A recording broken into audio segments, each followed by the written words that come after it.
Hello and welcome to this episode of the Global Innovators in Business series. In this series, we bring leaders and innovators from different fields to share their advice and experiences with undergraduate students to provide inspiration and motivation during the pandemic. We're so happy to have with us Matthew Bannick. Matt is the former managing partner of the Omidyar Network, where he led all aspects of operations and strategy. Under his leadership, the Omidyar Network invested more than $1.2 billion in for-profit social ventures, impacting tens of millions of lives, and also transforming the impact investing sector. Matt has also been the previous president of eBay International and the president of PayPal. Finally, Matt is now the professor at Stanford Graduate School of Business.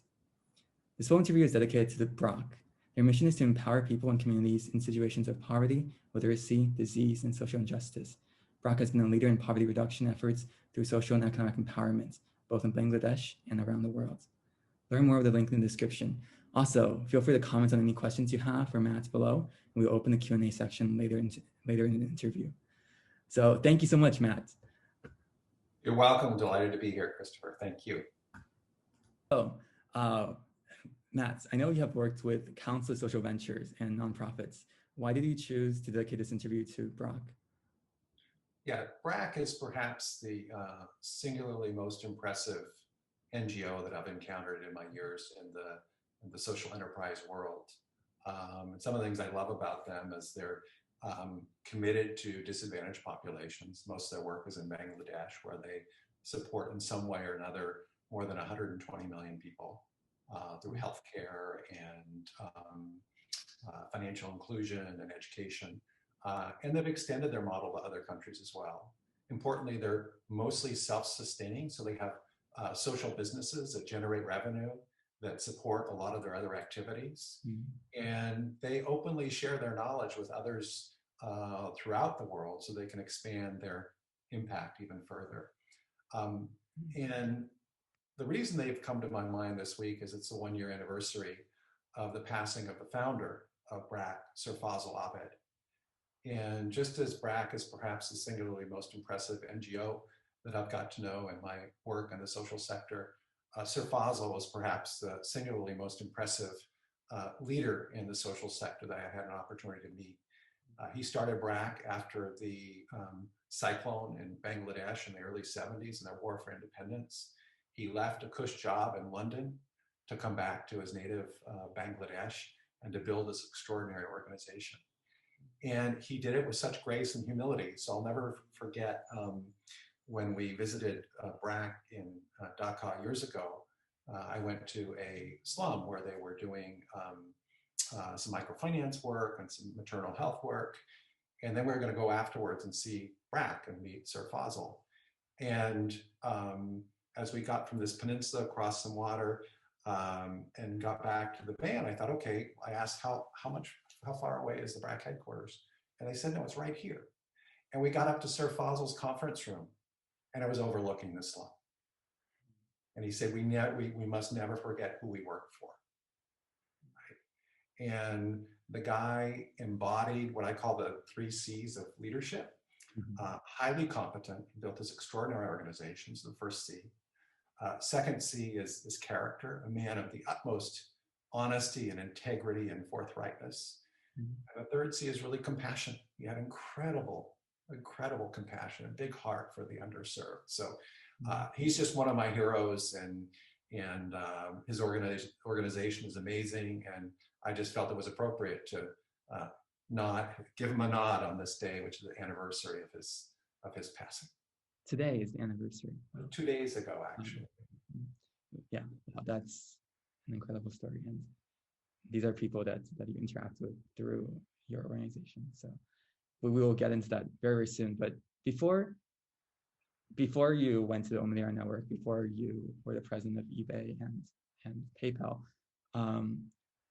you were in college. And during college, what was the decision process of thinking what you want to do in the future?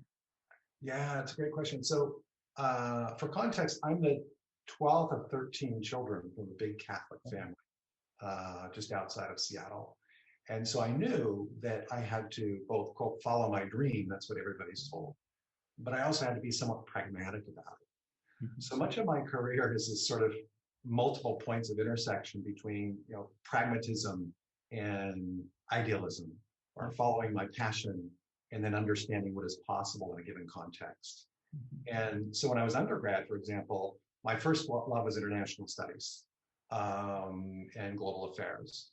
But I also realized that there aren't too many jobs for liberal arts majors in international studies unless you wanted to become a diplomat, but that was like a foreign service exam, 1 out of 80 pass it, that's unlikely. So I said, okay, I'm going to study something that I can get a job, and I couldn't study business because that would have been an extra year. So I studied economics, so international studies, economics. And then as I emerged from undergraduate, I was able to get a job in banking back in New York, which was a very, again, pragmatic choice because banking prepares you for business more generally and gives you relevant experience for a broad set of industries. But I also took the foreign service exam when I was a senior in college, and I passed.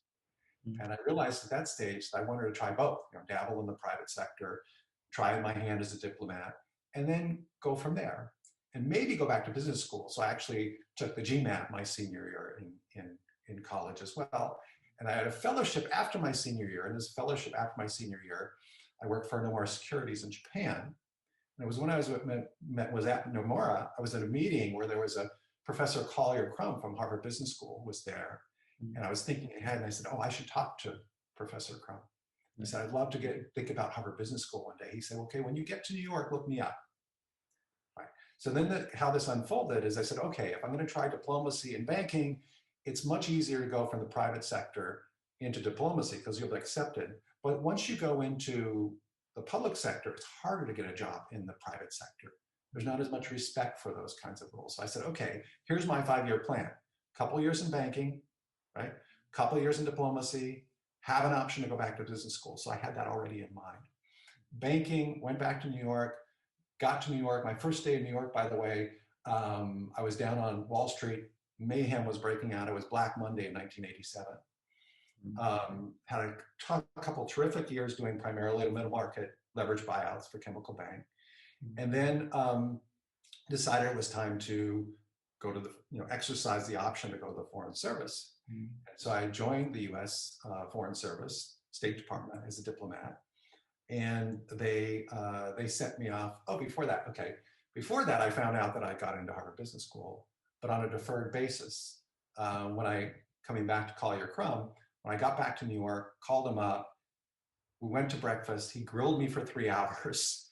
And that was sort of, I think, my admissions interview for HBS. And when I applied, I'd only been out of undergrad for 1.5 years. So I get this note from him saying, I first got the note saying they deferred me a year. And then I got a note from him saying, hey, hope you're not too disappointed about the year deferral. I think you could benefit from another year of experience. Yes. That's then when I went to the State Department. I deferred HBS for a year so I could do a stint as a diplomat. And they sent me to Germany because I'd studied German undergrad. And I got to Germany the day the Berlin Wall came down. So I was feeling rather fortunate to be in these pretty phenomenal moments in history, both with the Black Monday and then with the fall of the Berlin Wall. I had an amazing couple of years as a diplomat in Germany. But I decided for a whole host of reasons to go back to business school. In part, I noticed the bureaucracy would be a little stifling for me, and I wasn't convinced I wanted to spend 2/3 of my life overseas. So at that point, I exercised the option to go back to business school. Between my first and second years of business school, I was a summer associate with McKinsey, management consulting firm in Brussels, and I had an offer to join them full-time after business school in their German office. At that time, however, my father's health was ailing, so I wanted to get back to the West Coast.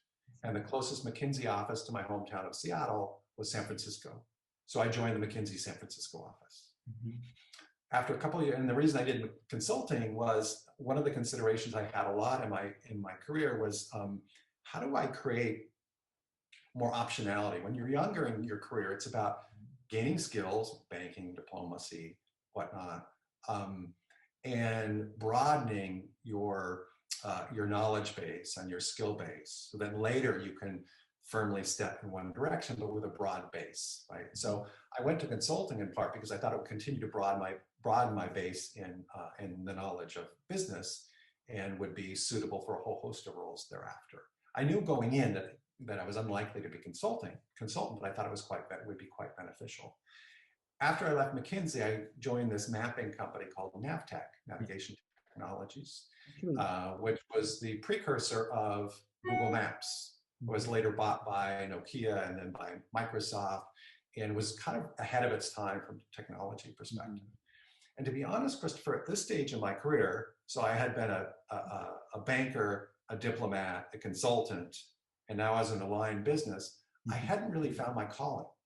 I felt I could do each of these jobs pretty well, but none of these jobs I feel was like the right fit for me, or was I utilizing my innermost passions, the things I was most interested in my skill set.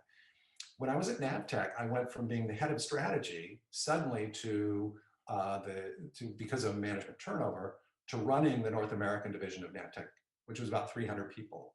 So I went from having never managed a person in my life to suddenly managing 300 people across 27 field offices in the US, and at the age of 30. And I served as president of Navteq for 5 or 6 years. They were going to, Navteq North America, that is, they were moving back to Chicago. And I love Chicago, but I wanted to stay in the Bay Area. I had 3 kids at the time, wanted to stay in the Bay Area. So here's where serendipity comes in, because I like to talk of planful serendipity, right? It sounds like an oxymoron, but you have a plan, but you're also ready to pivot when you see the right opportunities emerge. So, and some of this stuff just happens, it just happens.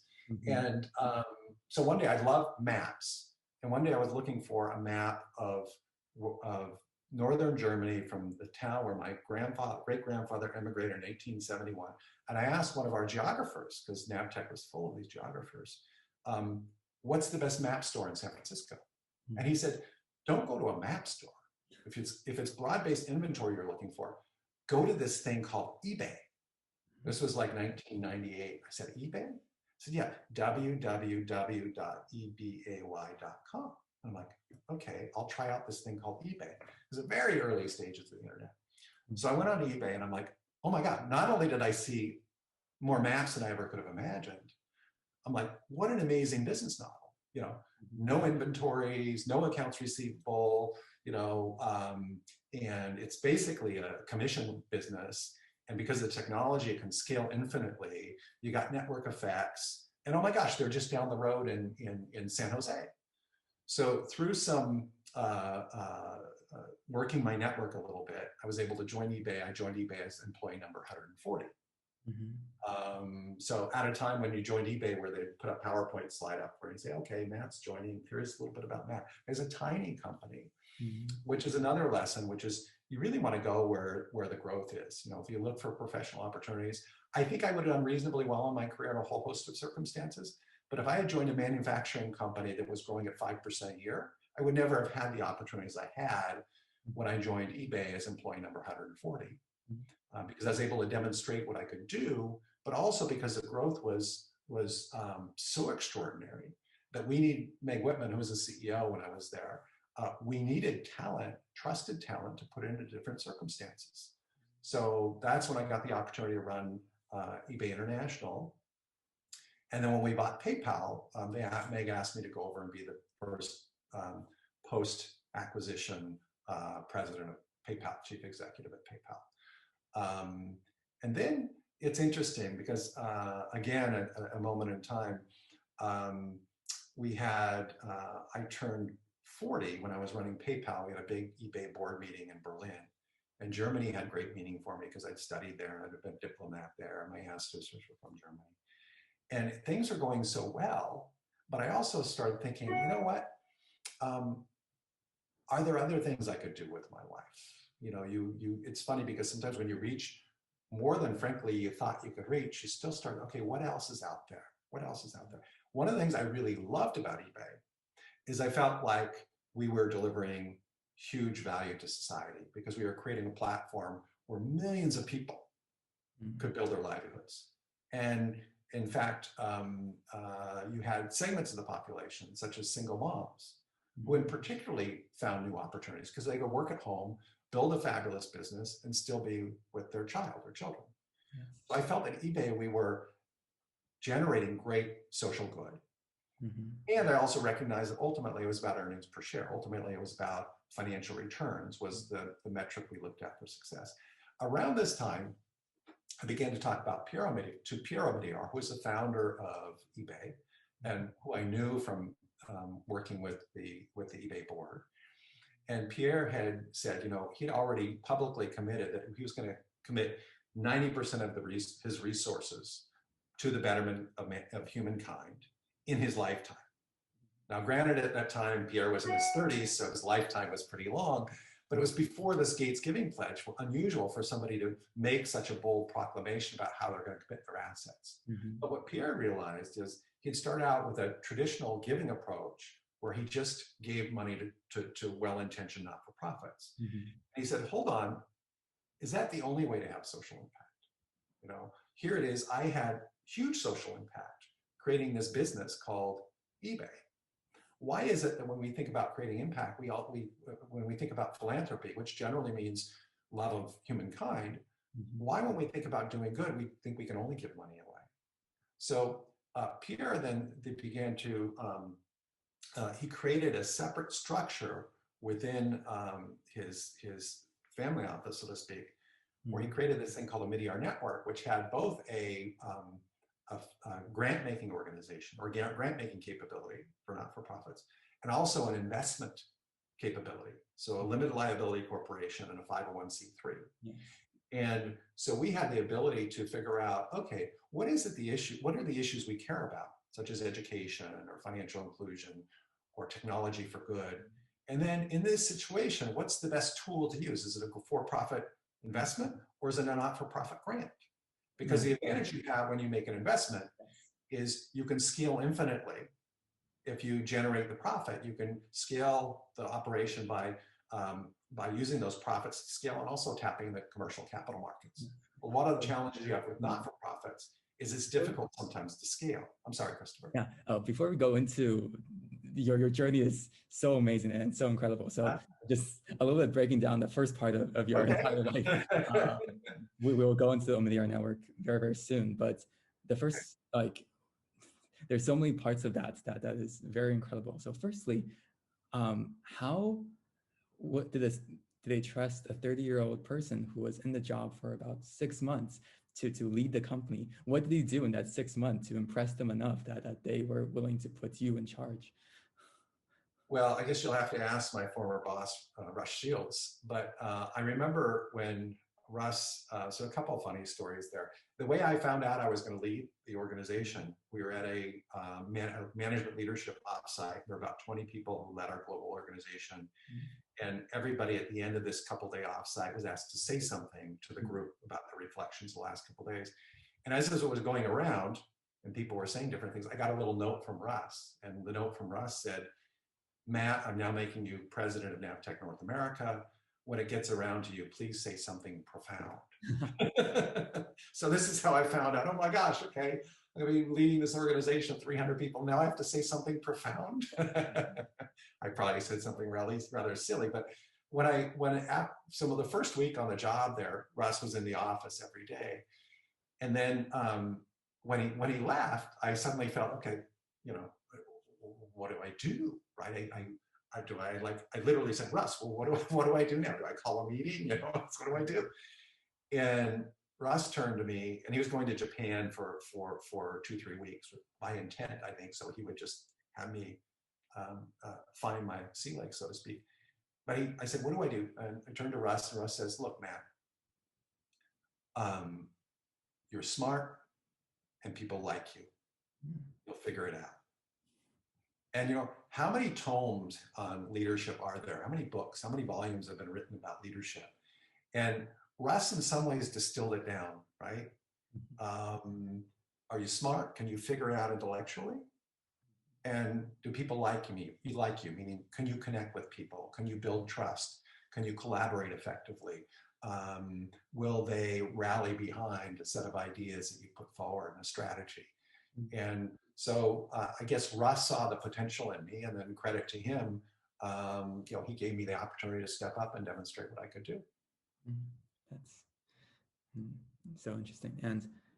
And going back even further to your days as a diplomat, do you think there was one lesson that as a diplomat you learned that you continue to leverage or to heed as you went on to lead eBay International and Omidyar Network? Gosh, I think it's almost, yes, but there are so many lessons, Christopher. I learned a lot about geopolitics. I learned a lot more about Europe. I learned a lot of specific things about Germany, my language, and all those things.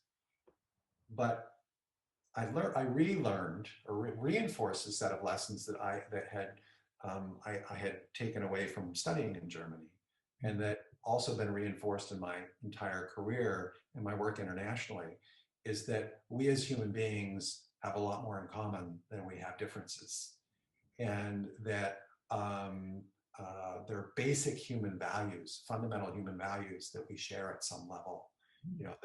There's certainly different.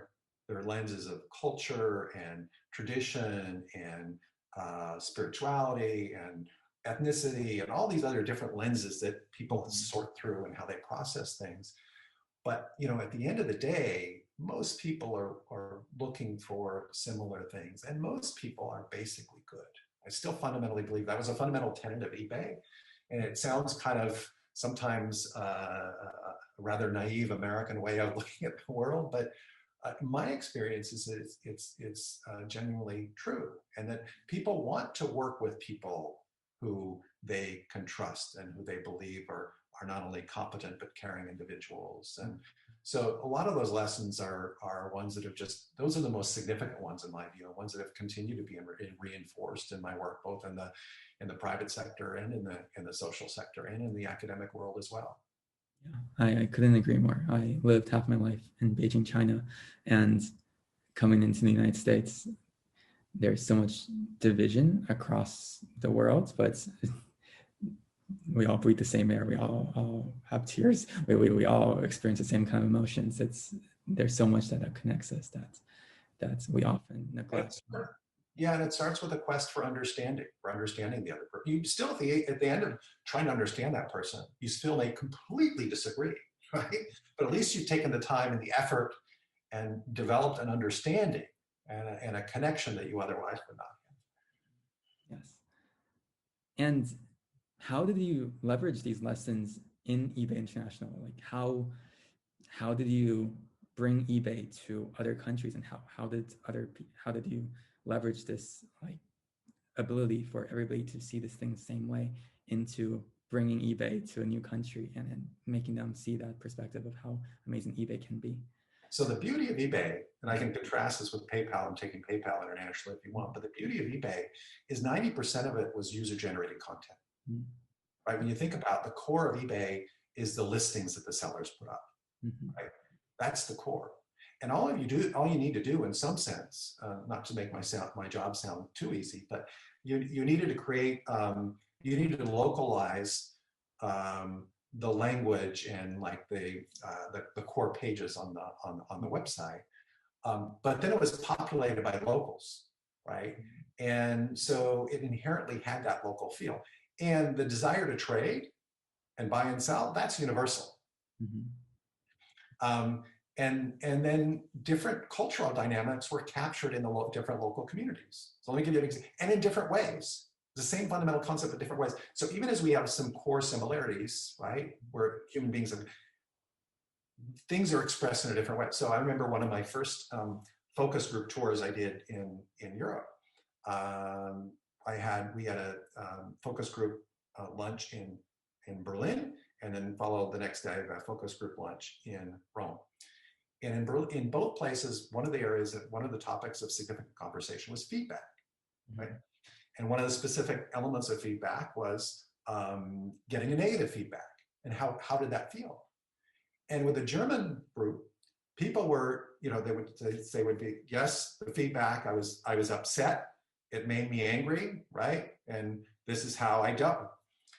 In Rome, first of all, there's a little more wine flowing, and there were gestures, and there was a lot of emotion, and so some of those things are it's the same issue, right? And both cultures care about that issue so deeply, and then how they relate to it and express it is different. So those are some of the tricks so for eBay, localization was easy on the product, but understanding the dynamics of some of the interlocutors that you would deal with in building a business country by country, that was different. And just things like, and again, from your cross-cultural experience, how far away you stand from a person when you're at a cocktail party. Germans are a little closer together, and I was bemused a few times at cocktail parties when I was a diplomat, how the German and the American would be talking, and then after a half hour, if they're still in conversation, they shift to this way because each is shifting to a comfort zone. And so working on the global scene takes a lot of humility, I think. And humility doesn't mean meekness in my mind. C.S. Lewis, the great author, said, humility is not thinking less of yourself, but thinking of yourself less. In other words, thinking of the other person more. Right? So to be successful, I think, in an international context, you've got to pay attention. You've got to have the humility and the interest in the other person to pick up a whole host of subtle cues. Because if you ignore them, you can make somebody uncomfortable or not trust you. So that's empathy is just absolutely critical in intervention. What is like one example that eBay adopted from those personalities, from listening, from understanding, that's somehow changed a way that eBay approached something, a company? Yeah, so I mean, then we get to different cultural norms. So a lot of what we grew internationally is through acquisition, including a company in Korea. And in Korea, the level of trust of a complete stranger was lower than in the US. And so that leads to a different business model. In the case of Korea, there was a built-in escrow service, right? And so that's a specific adaptation for the Korean market. By the way, PayPal was again a different animal because PayPal, the payment infrastructure and payment methods that people prefer varies country by country. So PayPal, we had to adopt country by country. We had to create a separate platform, really. Whereas eBay, you rolled out pretty much the same platform in most countries with some tweaks, such as this functionality for Korea. And then in some markets, what's fascinating to me, like we took an equity stake in Mercado Libre, which is now the e-commerce giant in Latin America. And Mercado Libre, because e-commerce was a smaller market when they started in Latin America, they're not only the leading, quote, auction player, they're the leading e-commerce player, they're leading payments player, they're leading logistics player. So because the market was more nascent when they got in, they can play a much broader role. But now I'm geeking out on some of the business stuff, so apologize for taking us in that direction. It's very interesting, and I think, just throughout your explanation, understanding and seeing the things in other people's perspectives are so important to doing well in an international context. I'll share another example with you. This is from my Omidyar Network days. We did 2/3 of our investing at Omidyar Network in emerging and frontier markets. And we worked a lot with lower income populations. And one of the visits that had the most impact on me was when I made a visit to India with BRAC. Omidyar was actually with us for that visit. And we went to the state of Andhra Pradesh. And we went to a poor rural community where we were supporting an organization that enabled landless women who for generations had been working the land but didn't own it. We enabled them to actually buy the land, right? So suddenly they're landowners. And so I went in, so we met with a group of them and I asked them, why is this important to you to own your own land? And Christopher, the things that were occurring to me were the economic arguments. Like, okay, now whatever they harvest is theirs. Now maybe they have an incentive to plant fruit trees because they can own what comes off of the fruit tree, or maybe they'll plant a second season. And so I had all these economic things in my mind. And there's a group of women surrounded around us, and I asked them this question. The woman spoke, and the translation came back. The most important thing I have now is dignity. I can walk tall in the village because I have land. And so what's so interesting to me is that's the thing that was the most meaningful to her, is basic human dignity.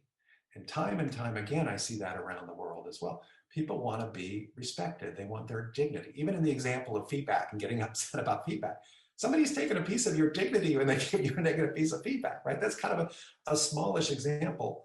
But even as we get, as you know, an econ major or business people enmeshed in all the economic theory and economic values, remember that there's a few sacred things that every person carries, and dignity is at the center.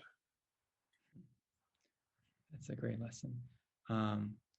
Yes, and I think that's a perfect gateway to going into your, after leaving eBay International, you went into this more upstart, but why did you choose to go into this impact investing space at all? So I like stories, Christopher. So I'll share a little story with you. Once I started engaging with Pierre more deeply about how he's thinking about his philanthropy and how he had committed the lion's share of his wealth, his and his wife's wealth, to the betterment of humankind, he engaged me to help him consult with him on how he was going to pull these various things together. And then at some point he said, Matt, I would love you to lead the charge, right? We're going to commit billions of dollars to this enterprise. And I trust you. I've known you for 8 years. I want you to lead the charge. So I did the thing that any good business school student would do. I made a pro-con list with 12 different factors, and each of them had a weighting. So I did my whole weighted average or weighted decision making here, and I came to the bottom and was looking at which number was going to be greater, right? The eBay, stay at eBay, or the go to Omidyar Network. And the eBay number was higher. So I said, okay, there's my decision. I guess I'm staying at eBay. And then I went to bed that night and I was just uncomfortable. I felt like something didn't quite fit. And I woke up in the morning and I said, look, this isn't a weighted average calculation decision. This is a gut check. Here's a guy who has billions of dollars that he wants to commit to the betterment of humankind, and he's asked you to lead the charge. You don't have a choice. If you want to live consistent with your values, you don't have a choice. You have to do this. You have to do this. Regardless of all the factors, you have to do this. You're called to do this. And the irony is that sometimes when you realize you don't have a choice, you feel liberated. It's like I knew exactly what it was I was going to do. And what was really hard about that, Christopher, was in the ensuing months, so I was at that stage I was 42. I'd built eBay International. I'd run PayPal. People were saying, "Oh my gosh, look at all the things you could be doing." And Omidyar Network was a bit of a turnaround at the time. And Matt, look at all the things you've been doing in your peak earning years and blah blah blah. And you did what? Right? You decided to join a small, kind of struggling not-for-profit. And what I realized is that 95% of the people in the valleys would have seen it that way. Yes. And the people who sit right on, this is exactly what you should, are the people who really knew me and knew my heart. Right? And I will also tell you that, and for all those people at business school who are going into investment banking or consulting because everybody else is, or starting a new enterprise because everybody else is, it's so easy to follow the herd. It's really hard to do something countercultural. You really have to have a strong conviction around it. And we can all say, no, it's not that hard. I'm my own person. No, it is hard sometimes, right? Because everybody else second guessing you say, well, no, what am I missing here? But it was the best decision I made from a career perspective. I didn't. I had a great time my 8 years at eBay. But my God, what a blessing! What a gift to be able to work with a guy such as Pierre Omidyar, who was incredibly innovative, who I knew and trusted, who was committing vast resources to the betterment of humankind, and who was doing it in a very innovative way. And at that point, there were very few organizations doing impact, what is now termed impact investing. So Pierre, in one of my earliest conversations, I said, Pierre, what does success look like? And Pierre said, success is actually not the success of any one investment. Success is changing the way people think about philanthropy, changing the way people think about how they can have a positive impact in the world. That's success. So to the extent that Omidyar Network played a reasonably important role in driving forward the impact investing sector, I think we really contributed to what Pierre wanted to with his vision. That's so interesting. And yeah, I guess going into that, what is impact that you guys defined? What is the impact that you were trying to create? We're trying to create, really the way we framed impact was around opportunity. This notion that you're not going to give somebody something, but you're going to create opportunity for them to tap their innate skills and capabilities to improve the quality of their lives. And if they did that, they would improve the quality of lives of their family, their community, their society, and ultimately the world. So a lot of the organizations we supported were about creating opportunity. So one of them, for example, is Bridge Academies, which provides affordable education in high quality, affordable private education and now public education in Africa and India. They started out providing private education, but now they do public-private partnerships in Liberia, in Nigeria. And it's about creating opportunity because intellect and determination is equally spread around the world, but you don't realize, or most people don't realize, that by 2050, half of the school-age children are going to be in Africa. Half, 50%. By the way, and another probably 20% in India. And if we don't feel a collective sense of responsibility to create opportunity, how well we educate or how well educated the children of Africa become in the next generation is going to have a huge impact on how the world moves and the shape the world ultimately takes, and whether it becomes a very prosperous, hopeful, high dignity place, or whether it becomes something less appealing. And so that's the kind of organization you get excited about. Or one of the other ones in Africa that was really is terrific is, and for those of us who are concerned on the environment, is D-Light. And D-Light helps provide home solar systems where people now in rural Africa are paying less per day to light their homes with home solar systems than they were paying with noxious kerosene. And that's another incredible story. And in both of those cases, it's not only supporting an individual company, but they're pioneers in a market. So they're creating entire new markets for social change, right? which is really exciting. So it's impact through opportunity, really, and enabling people to tap their talents and their skills and their motivation. So those are great examples. And education, I didn't know that education in the future in Africa is so incredibly important, and that much of the population will come from Africa.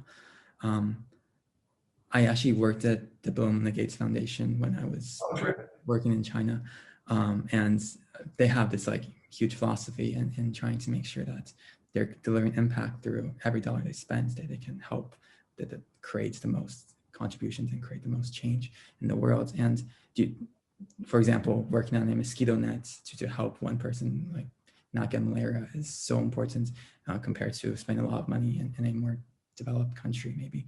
But how do you think that message mix in the impact investing sector? Is that a consideration, people's lives, or is that a metric? Absolutely. So I'm now teaching a class at the Stanford Business School around impact measurement in business and social enterprise. So it's precisely this topic. And it really depends what you're trying to accomplish, what sector you're in.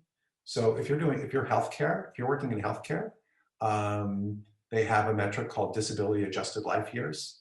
So you can say, okay, bed net intervention versus deworming versus this, how much does it cost, right? And what's the benefit just in terms of disability life years? And then you can go methodically down and pick the highest benefit to cost ratio interventions.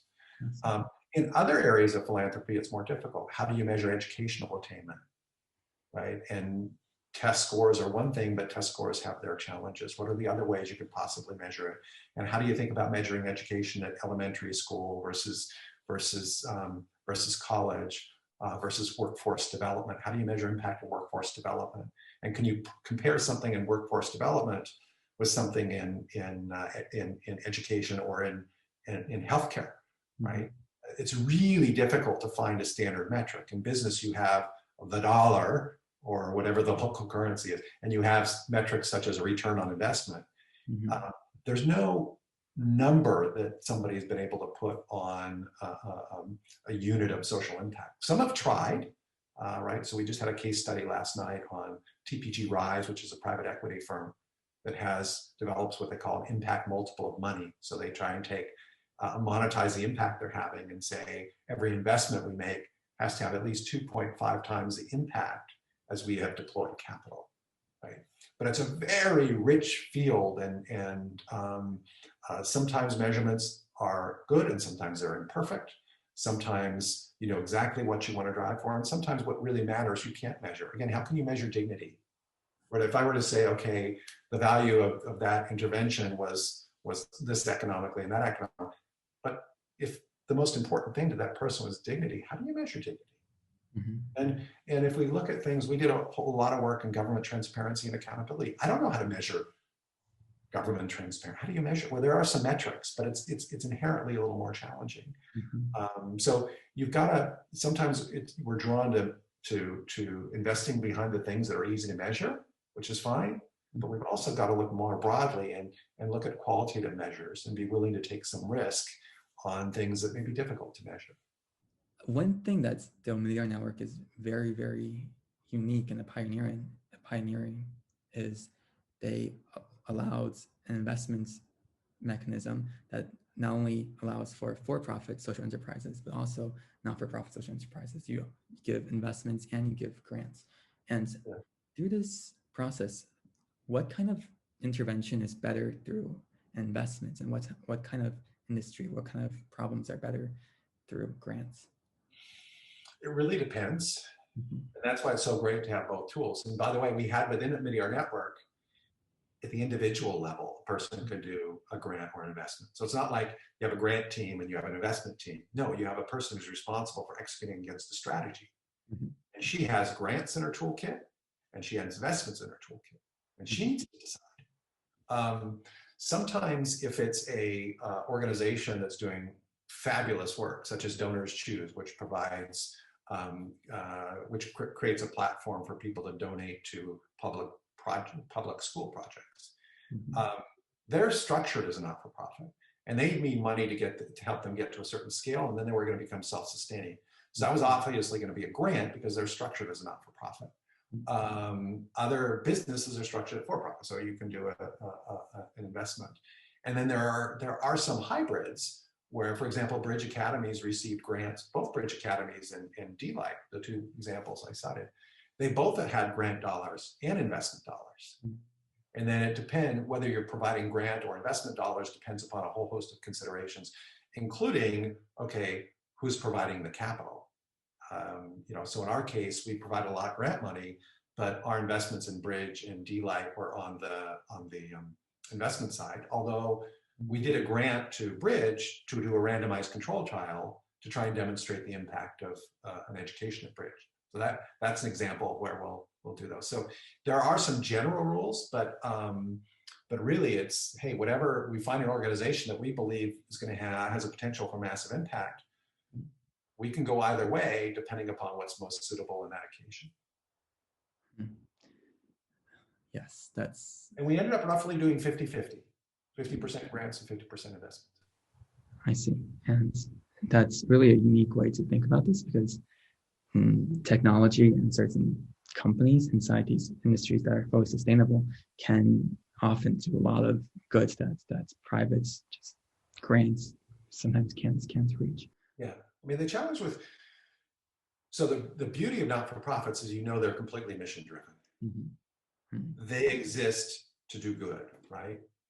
And they're tend to be staffed by incredibly dedicated people who basically, in most cases, have made financial sacrifices to work in organizations that are committed to social good. Mm-hmm. The challenge with not-for-profits is it's difficult to scale. It's difficult to grow. Yes. If you have technology, you can grow in a nonlinear fashion, such as donors choose, right? Mm-hmm. Because every dollar of good they're doing doesn't cost them much incrementally, because it's all digital, right? Mm-hmm. However, if you're doing if you have a great intervention with homelessness, or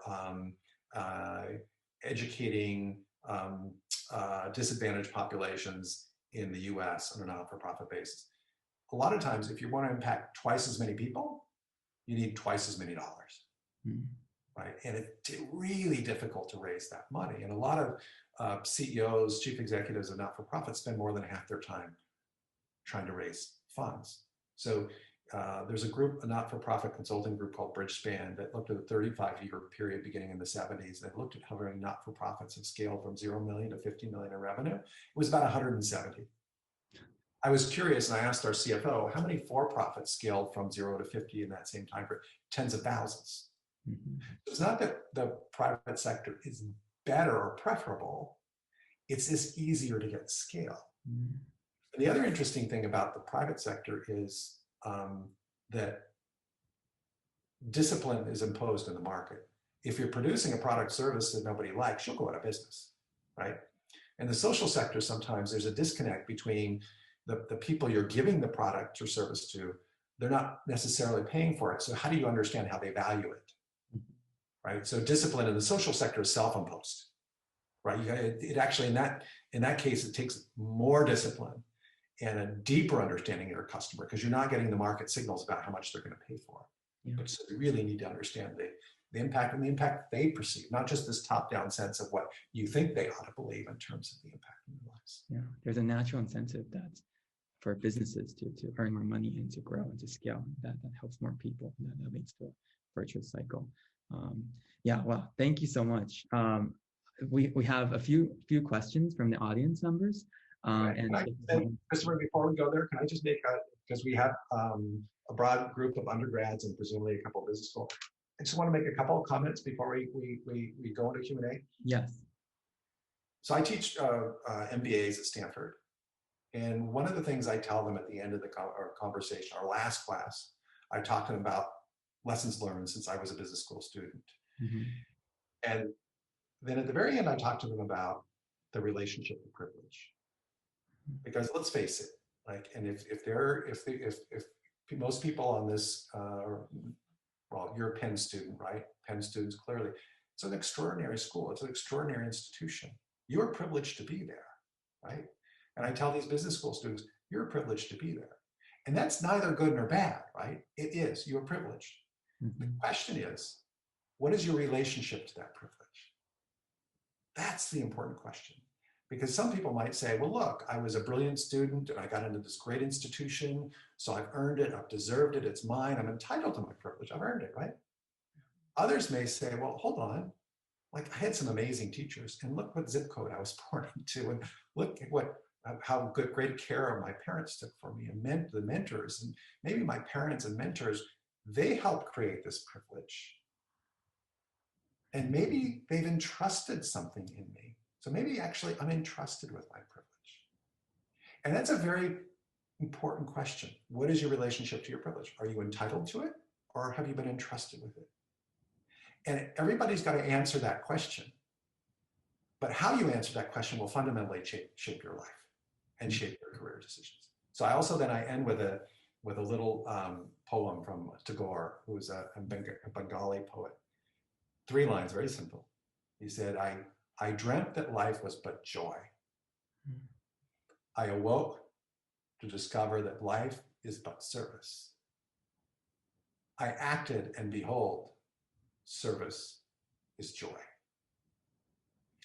So that's certainly been part of my journey, is the times when I felt most in flow, as they say, is when I felt my work was constructive and helping others, that was in service to something bigger than myself, or even the specific organization I was working for. So thank you for letting me share that before we turn to Q&A.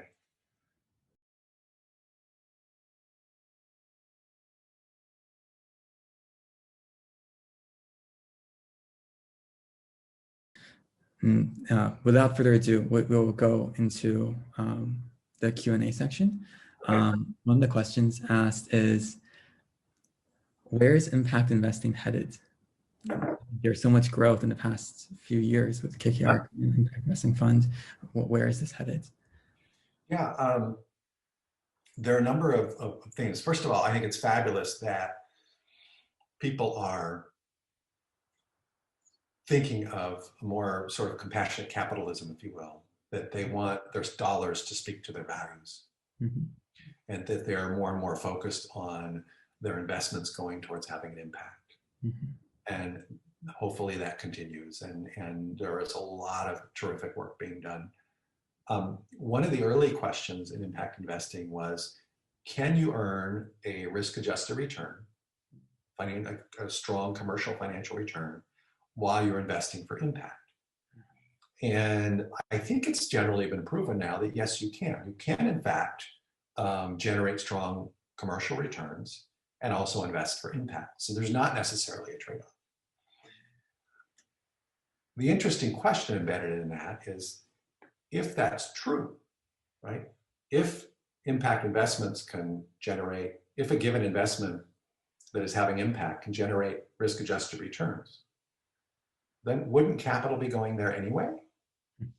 So what truly incremental value are you creating when you invest in something that you know is going to get risk-adjusted returns and everybody else knows is going to get risk-adjusted returns? So that's an interesting question that the sector is sorting through. Historically, in Omidyar Network, we would say we invested across a continuum of returns. We would invest in stuff that was generating risk-adjusted returns, and we do grants, and we do investments where we expected only return of capital, and then we do everything in between. And we had strict criteria under which we'd invest in different places along the continuum. If you're interested, there's a piece we produced called Across the Returns Continuum, which describes why one would invest in various points in the continuum.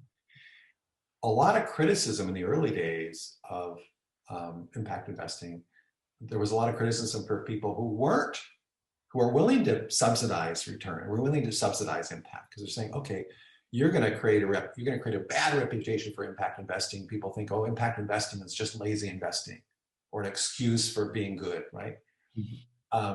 So I think the pendulum is swinging a little bit back to say, okay, if it proves you can invest for impact and get financial returns, and there's a question on whether you're truly creating something additional, and here's this other space where you might be willing to take more risk, and it truly is going to be incremental because the commercial capital markets are not investing there. So one of the types of investments we got really excited about at the Omidyar Network is where we were in a country or a sector where the commercial capital markets didn't appreciate the opportunities there. So a couple of investments we made in Indonesia, a handful of investments we made in Africa, where we thought we were going to get really good returns, but nobody else saw it because they weren't actually on the ground building the network, understanding the operators, understanding the market, right? So that's what we get really excited about is the investors who are willing to do that extra work to find those opportunities that can generate strong returns as well as strong impact. Right. So those are a couple of the, I think, interesting cross-section of impact investing. I have very little doubt that the sector is going to continue to grow because there's the demand. And what I would like to see is more appreciation for the big tent and the different tables under the tent, right? The different tables meaning different players who are looking for different connections between returns, impact, and risk. So this is a question that ties the two of your experiences. Do you think a local startup that you fund through the Omidyar Network can do more good than eBay going into that space and bring their service. Is a tech company that can bring service into the network better than a locally grown company? What is the advantages and disadvantages of scaling or growing a company from the ground up? Yeah, so both really. In some circumstances, getting a company like eBay entering a market with a set of expertise and a global platform is really advantageous. And in some circumstances, you really want to see the local players. It was interesting when I was at eBay International. Frankly, there was so much growth. We were so busy with so many different things. We just basically went into the markets with the highest, basically per capita GDP and size of the population. And then for the markets, the medium-sized market, so to speak, we just figured that rather than going in ourselves, we would, because as a US-based company, if you were going to look at Turkey, for example, to plop somebody in from eBay who wasn't Turkish and try and build the eBay of Turkey is not going to be as successful as, or the likely winner is not going to be an executive that eBay plopped into Turkey at that time. It was going to be Turkish entrepreneurs, probably a half a dozen at least, who all had their ideas about how they're going to innovate on a marketplace for Turkey, right? And if you're eBay, you see who emerges as the strongest one, and then you see if there's a partnership available, right? So there's a lot of cases, or look at again the example of Mercado Libre, where we looked at the Latin American market, but those guys had such a talented management team. We're like, boy, we probably, if we wanted to compete against them, first of all, it wouldn't be a priority for us. And second of all, oh my gosh, they're incredibly talented. So why not invest in the local folks rather than sort of believing that somehow we from all the way from San Jose are going to figure out what's right in Buenos Aires or Mexico City or Lima, right, in terms of e-commerce platforms. And the other question is, how can we be a part of the impact investment network? Yeah, well, that's a great question. There's so many layers to that. So if you have spare cash to invest, if you have any cash to invest, right, in the public markets, first of all, there's a big movement around ESG, and environmental, social, and governance. And there are a lot of rating agencies that look at companies that meet certain ESG criteria. So even as a retail investor, you can put your money behind firms that are having a positive social impact and avoid the ones that are having a positive social impact. Then if you want to, then there are increasingly also impact funds. Now, most of the impact funds are private equity these days, maybe some venture, but increasingly you can invest in funds that have an impact investment orientation. And again, certainly anybody can look at a list of Fortune 500 companies, and I'm thinking if they're investing, I'm going to invest in a company that I think is doing more good. You know, I'm not going to invest in tobacco. I'm going to invest in this ed tech company, right? Which is, I'm looking, this ed tech company is disproportionately serving the disadvantaged. I'm going to invest in this ed tech company. So a whole host of ways that one could engage. And then from a career perspective, most of the people we hired at Omidyar Network were people from the investment world, either private equity or VC, and a number of people emerging from who came out of business school. We also hired a lot of people who had, particularly in areas such as governance and citizen engagement, who had more of a not-for-profit background. Yeah, I think that this is an industry that's going to continue to grow in the future, and it's going to be very exciting for us to be a part of that and be a part of. Absolutely. You know, the crazy thing is, I reflect about my career, Christopher, is, and I remember when I was going like in middle school, they said, okay, because my father worked at Boeing for 40 years. And that his generation, that's what you did. It was a post-World War II generation. Right? Is there's so many cool things that are available out there that you can do. And for me, what really worked, again, coming back to a point earlier, was this combination of being, what do I really enjoy? What speaks to me? Right? And by the way, it's no, as I was growing up, I loved international affairs. My favorite magazine was always The Economist, and so it just totally, and most of my career has been on the international front. So those are the things that speak to me, but I also got to earn an income. right? So it's that balance between seeking out that which you love, but also being a little bit pragmatic and saying, okay, I need to earn a little income. Now, some folks are fortunate where they're modest means, or they don't need to have that much money, and they have a more secure background. And then, so there's a great quote. I think it was John Quincy Adams who said, "We study war so that our children can study commerce, and our children can study commerce so that our grandchildren can study the arts." Right. So the notion is, geez, if you don't mind living very modestly, and you have financial security in your background, then that opens up more avenues just to pursue what you truly love. Mm-hmm. Then that becomes a strong, for me, I knew I was going to have to pay my own way through college. I knew now, so that pragmatic side had to be a little stronger. Mm-hmm. My kids are a little more able to pursue just what they absolutely love to do. And so that's a consideration, is the pragmatism versus the following what you love. And that balance is something that I'm sure you and the folks listening to us are thinking about pretty deeply.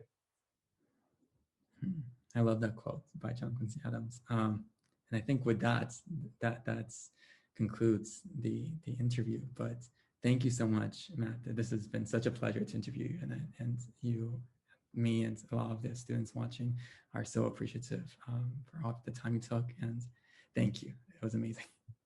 Absolutely. And when I think about social impact too, I think about investing time with the next generation. So it's delightful to spend the time with you, and I wish you and your viewers all the best of luck in your college careers and beyond.